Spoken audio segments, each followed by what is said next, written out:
On Tuesday, middling yesterday, here today with all of you, and we are talking about the great successes of the session. But unfortunately, we're in a situation right now where we have not come to agreement on property tax relief. This should be, and will be at some point, a great victory for all Texans. It will be the biggest property tax cut in the history of Texas.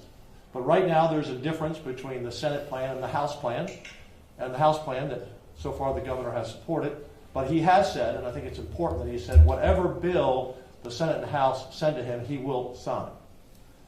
So what are the differences between the bill? Let's talk about that first and foremost. There was an interesting article today in the news of the most expensive home in Texas being for sale. $65 million. I noted it had 8 bathrooms. I'm thinking for $65 million, you couldn't get more than 8 bathrooms? But it made me think about the difference in the House plan that the governor supports and the Senate plan. On their bill, the House bill, that is all compression. And what does that mean? That means it's reducing the tax rate, the school tax rate. The owner of that $65 million home would get a $176,000 tax cut under the all compression plan that the House and the governor support to this point. Under the Senate plan, that homeowner in that $65 million home will get a $100,000 exemption, just like the person in a $300,000 home, the average home in Texas. So in the House plan, the $65 million owner gets a $176,000 tax cut under the House plan. And under the House plan, the average Texas homeowner in a $300,000 home gets a $700 tax cut. That's the difference that I and the Senate are fighting for the average Texas homeowner. The House plan takes money from the average homeowner and gives it to the wealthiest, and takes money from the average homeowner and gives it to big business. And let me explain that. Both the House and the Senate have $17.6 billion in the budget for a property tax cut. The House plan spreads it amongst every homeowner and every business property owner, including people who live out of state who have business property. And when you spread $17.6 among the wealthiest and all businesses, the average homeowner living in a $300,000 home in Texas, that's the average today. I know they're a little bit higher in some areas around here. But means the average homeowner gets less because it's being distributed across everyone. The Senate plan says in the $17.6 billion amount that both sides agree on is what we're going to spend. Our plan says of that $17.6, instead of giving 100% to everybody across the board, which dilutes the average homeowner's tax cut, we say we agree with, take 70% of it. Take 70% for all homeowners, for all businesses. But the other 30% we want to put into a $100,000 homestead exemption for every homeowner. And think about this. A $100,000 home exemption might not mean anything to that guy in that $65 million home or a $5 million home.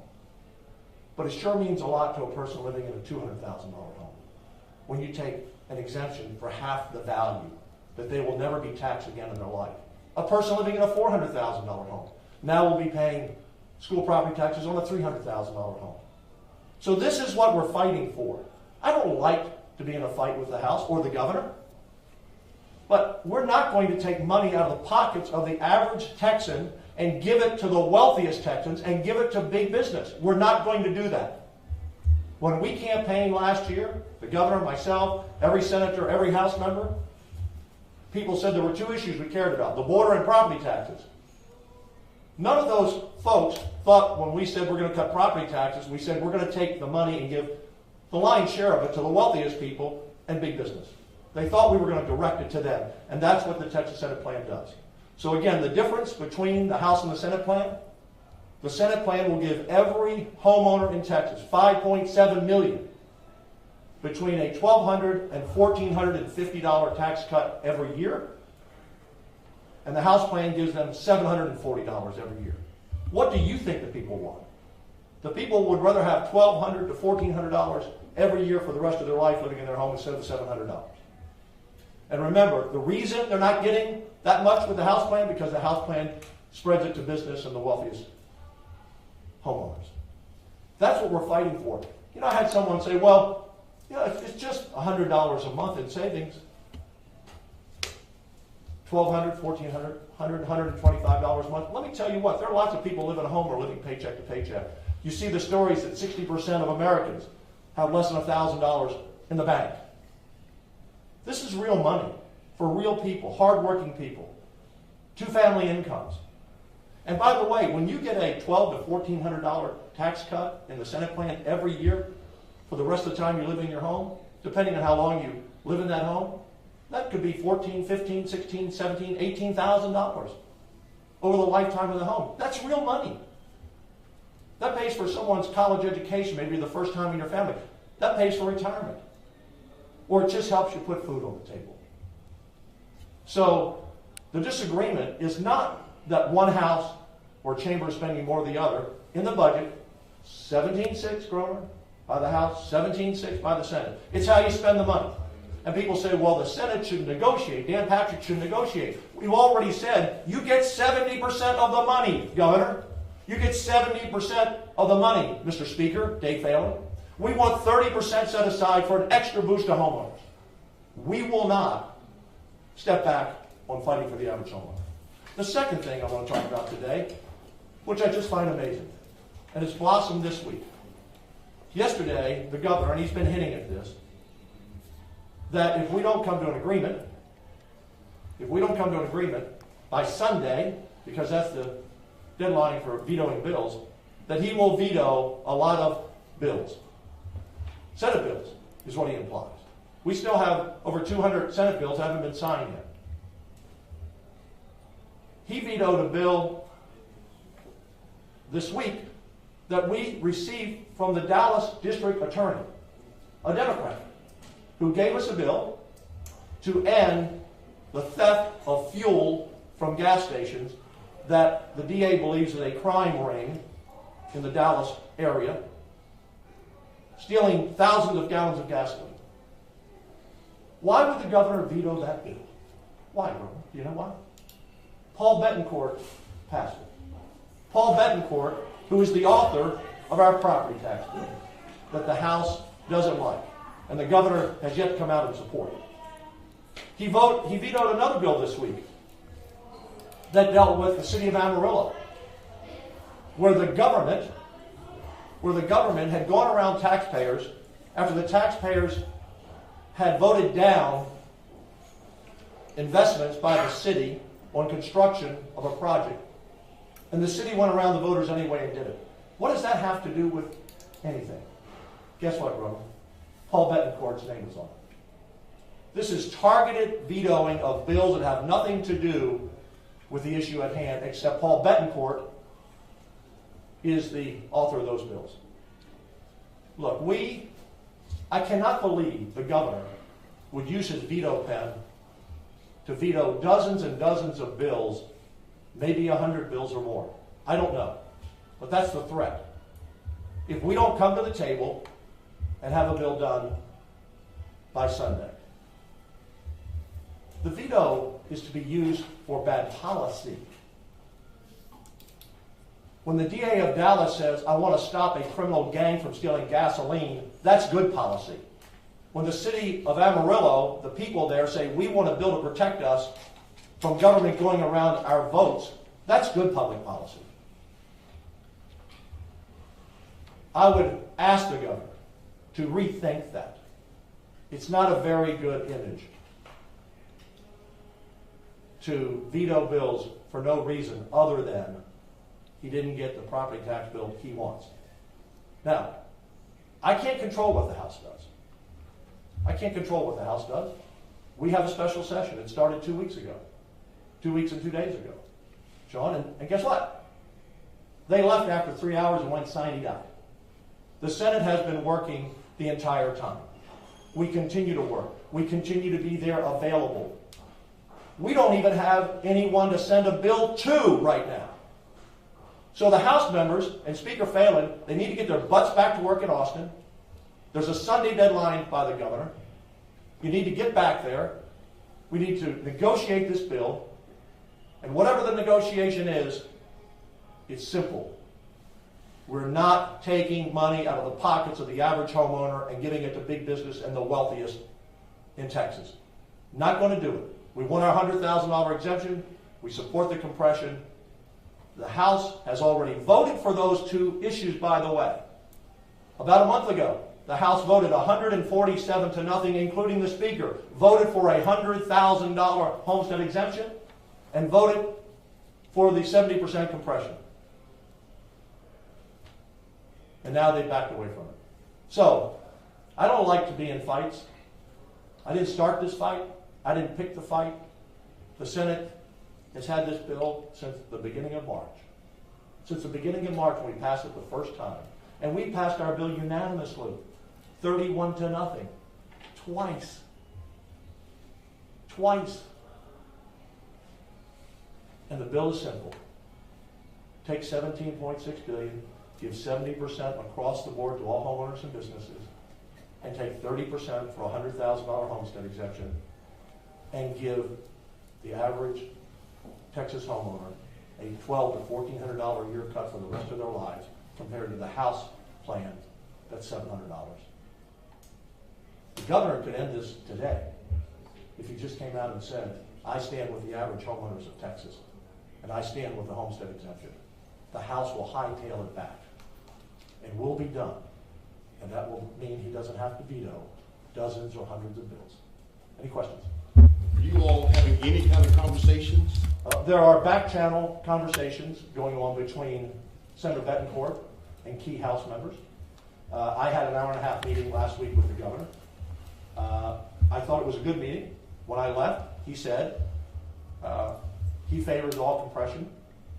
He didn't say he was against homestead exemption, didn't say he was for, but he said he'd sign any bill that he received, which was a positive signal, I thought, saying, if you all work that out, I'll sign it. But since then,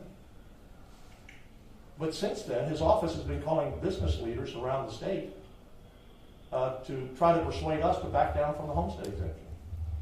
There's one businessman in Houston that I talked to this morning who is hopping mad, because he got a call from the governor's team that said, we're going to veto your bill that you helped pass dealing with issues in the city of Houston. If you can't get the lieutenant governor and the Senate to agree by Sunday on the bill. I've never heard of anything like that. Never heard of anything like that. This is crazy. All we want is to take care of the average homeowner. What we're asking is fair. People say, well, Dan, can you give? I've already given them 70% of 100%. And we thought it was fair. Because it's good. Business needs tax cuts too. Property tax cuts. And that's where we are, 70-30. The House needs to get back to work and do it. I think the governor will sign it, but the governor could break the logjam today. He's either for the average homeowner or he's not.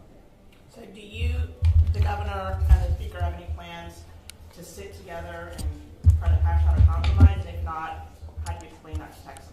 Well, I don't know where the speaker is. Might be on vacation for all I know. He left 2 weeks ago. Haven't heard from him. I don't know where he is. Do you think there will be any political ramifications for the governor if he continues to veto these bills? I heard from Dallas business people today, and they knew I was in Dallas. They're stunned. The governor's threatening to veto bills of the Senate, or maybe some House bills, because the property tax cut bill hasn't passed. It's not the Senate's fault it hasn't passed. We're still working. I mean, Governor, they're not there. How are we going to pass a bill by Sunday if they're not there? Today is Thursday. Again, I don't know where date is. They've been gone for 2 weeks and 2 days. So how are we supposed to pass a bill? And he wants to punish senators? Okay, so the governor wants all compression. We don't think all compression is the right way to go because it takes money out of the pockets of the average homeowner and gives it to business, big business, and the wealthy. One unrelated question. The Attorney General, Kim Paxton, hasn't paid back $125,000 campaign loan that you gave him will this prejudice you in any way? Of course not, Grover. Look, I have loaned money and given money to a lot of different candidates. I think there's another senator who owes me $25,000. I found out. I think this loan was back in 2018. I wasn't even aware it was still on the books, to be honest with you. It's not like I hound someone to pay me back money when I loan it to them. I loan it to candidates to help them. I do it all the time, and obviously not. And are you confident that you will get a deal on property tax relief? Will you guys get this done? Well, Can you say here today that? here's what I'm going to say here today. It'll be a sad day, a sad, sad day, if the House and the governor won't step up for the average homeowner who lives in a $302,000 home. I think that's what Zillow says we're currently at now in Texas. It'll be a sad day if the House and the governor say it's our way or the highway. And their highway is they want 100% of what they want. We've negotiated. Take 70%, give the average homeowner 30%. And I'll say this, Grover, the Senate, look, both of these things, by the way, are constitutional amendments. It's a constitutional amendment for the homestead exemption. And by the way, 2 years ago when we had the last homestead exemption, you know what the vote was for? 85%. 85%. This will pass. The homeowners will run to the polls to get themselves a $100,000 homestead exemption and $1,200 to $1,400 tax cut. They'll run to the polls. So if they remain standing in cement in the House, again, the governor says he'll sign whatever we send, but if they fail it and the Texas House say we're not giving a homestead exemption to the people who need it most, then I don't know that a bill will pass. Because we do not have the votes in the Senate. You need 21 votes. We do not have the votes in the Senate, Republican or Democrat, to vote to give $17.6 billion and take money out of the pockets of the poorest of homeowners and the average size homeowners, all homeowners. We don't have those votes. So that dog doesn't hunt. House needs to come to the table. And we have to get this done by sometime in July or so, because we have to get bills that are on the ballot in November that the people vote on passed soon enough. I never thought I would have to argue with Republicans to look out for the average guy. Is there a concern this will lead to any kind of an ongoing rift with GOP leadership or between the two chambers? Look, this is probably the first fight that's gone public, to be honest with you. We argued, but almost all have been behind closed doors because the public doesn't care about the process. The public doesn't care about infighting. They don't like it. But this is so clear to me. It's so clear to 31 senators from both parties. It's a $1,200 to $1,400 cut or a $700 cut. You're going with the bigger cut for the average homeowner. This is clear. This is not even a gray area. And I'm stunned that the House took the position after they had already voted for both. I'm stunned that the governor said he supported their plan early on. Now, he stepped back a little bit, which I appreciate. But you know what? The next big bill up for the governor, here's a great example of how memories have to be short in politics. The governor wants to bring school choice back up on a special session. The Senate passed his school choice bill. The House killed it. So the next special session on school choice, he'll be our ally, and we'll be his ally. That's just the way politics works. But this is going on too long. The House needs to come back to work and get this done. And Governor, why is this particular issue one that seems like neither side is willing to budge on? You know, when the session started, it was property taxes as one of the high priorities here. Is that the reason why? Because both sides have said, we're so close, there's really not that big of a difference here. Well, then why is neither side willing to budge? There's got to be a reason, at least why you think there's a reason why it's such a hard stance on both sides. So I've said from day one, and many of you have covered me from day one, you can't negotiate bad math. And the House has never had any good math. They never had any math at all. Some of the plans that they put forth, we didn't have money to do. They couldn't even explain. You've seen my press conferences. Now, I don't have all my charts with me today on the road, but we lay everything out. I can tell you every dollar pretty much down to it. They don't know. And so I think they had some ideas. They found out those ideas couldn't be done and didn't work. And then I thought we had a breakthrough when they voted unanimously for a homestead exemption and compression, 70-30. They threw some other things on the bill that they wouldn't negotiate out, but the basic, they did. Look, here's the one thing that both chambers have already done. The only thing that both have agreed on. Both chambers unanimously have passed, at one point this session, for homestead exemptions and compression, 70-30. Both of us have. They just need to do it one more time. What do you say to people who say this isn't about property taxes, this is about a power struggle? For me, it's not a power struggle. I'm just fighting for the people of the state of Texas. 5.7 million homeowners, about 40% of them are senior citizens. And I couldn't care less about a power struggle between Dave Phelan and the governor. I don't like to be in a fight with them. But if I were not fighting, if I were not going around the state and holding these press conferences, I can tell you what would have already happened. There would have been a $17.6 billion property tax, which would have passed with all compression, and every homeowner in Texas would be getting $700, $500 to $700 more, $500 to $700 less every year for the rest of their life. And an example like I already gave today, the $65 million homeowner gets a $176,000 property tax, and the average homeowner in a $300,000 house gets a $740 tax cut. That's what would have happened. I think that's worth fighting for. I know we sound like a broken record, but what will it take for you and the governor to come back to the table again and figure something out, come to an agreement? Why hasn't that happened again? Because the other side has refused to support homestead exemptions at the end of session. Again, the House supported them a month ago, but at the end of session, the House has sent us a bill, remember. On the first day of special sessions, which lasts 30 days, they quit after 3 or 4 hours and said, take it or leave it. That's what they said. And they didn't say take it or leave it to me or the Senate. They said take it or leave it to 5.7 million homeowners. Because they said, the Senate gives you almost twice as much of a tax cut, but we don't like their plan. So take this or leave it, Lieutenant Governor and the Senate. And had we taken it, the average homeowner would have gotten the shaft. And so here's the deal. I've said it before, and I'll say it again. We want the $100,000 homestead exemption because it's the biggest tax cut for homeowners. We're not going to back down from that. We're being very reasonable. We're saying that's take the other 70% of the total tax cut and do it for business and all homeowners. We've already negotiated. They need to come to the table. Let them go home to their voters this primary season in the Texas House and explain to their voters why they didn't support the homeowners getting the biggest tax cut they could possibly give them. That's on them. So this is where we are, and we're going to stand strong. So thank you all for coming. I appreciate it. And we're going to move on to next. Would you like to do a quick thing on grid stability with the hot weather coming this week? Like anything like to reassure people that? Yeah. Look, the Texas Senate on the grid last session, back in 21, we wanted to build reserve. Build 10,000 megawatts of reserve.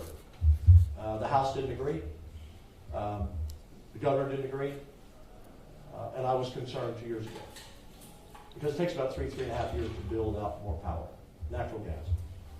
Renewables are fine.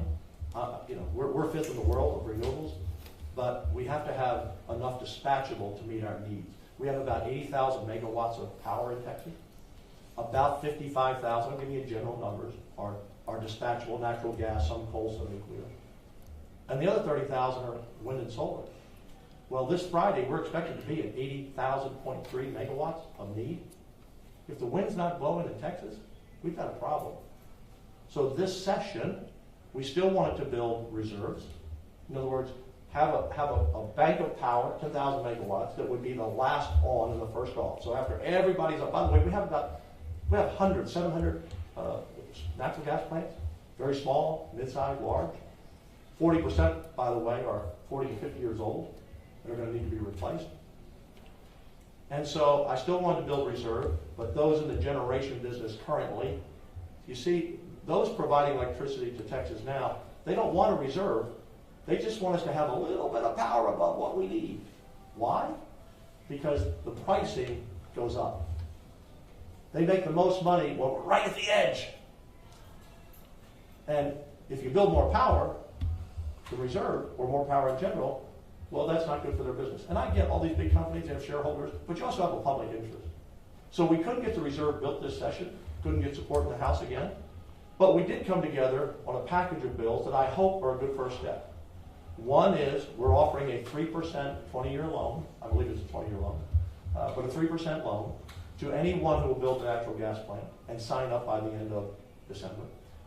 On top of that, they get a 10% completion bonus on the project when they finish, and they get a 10-year tax abatement on their property tax, because we want to incentivize people to come into the market to build.